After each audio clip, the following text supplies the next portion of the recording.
also, I should say, I keep spacing on this. Over 10 years ago, I did a graphic novel for Vertigo called Other Lives. And I was very proud of it. I thought it came out really well, but it just disappeared, just fell through the cracks. It came out right around that time that DC was cleaning house and all of my editors disappeared. So there was nobody to fight for the book when it came out.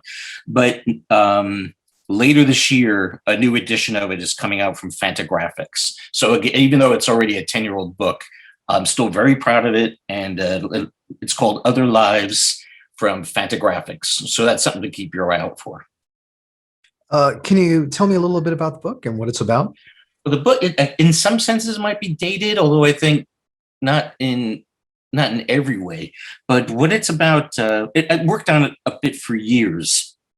But its original inspiration was, I couldn't help but notice, as everybody did, and marvel over how being on the internet changes somebody's personality to the point that you wonder who the real person is. Like even friends of mine would tell me, oh yeah, that person who writes on this message board under such a name, that's me. And I would be shocked because I would say, you're doing and acting and saying things that you never would in real life. It's like you're a totally different person once you're sitting at a computer. And I've noticed that with a lot of people. You know, a lot of it had to do with fantasy, but lots of times a lot of it was anger.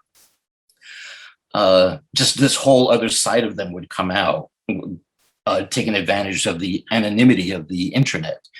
So I always wanted to do something about that. And then right around that time, I don't know if you remember it, but there was a online game / social media world called Second Life. Do you remember that? I sort of do. I wasn't a big gamer, but I think there Right. was enough written about it or, talked Right. about on like TV shows that I sort of know what it's about. Yes, and it still exists. It's not. It was a bit of a phenomenon at the time. We're talking 15 years ago, but someone told me about it.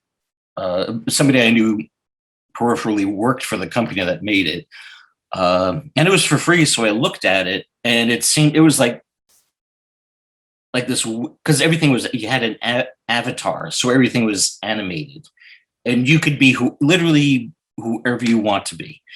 And you just make your own world. You could buy, quote unquote, a plot of land and build your dream house or a castle. So it was to me, it was like this ultimate representation of what I was just talking about, this reinventing or redefining yourself. So that inspired me. That kind of gave me a focus for writing this book. So the story is basically about 4 people who all know each other to some degree or another.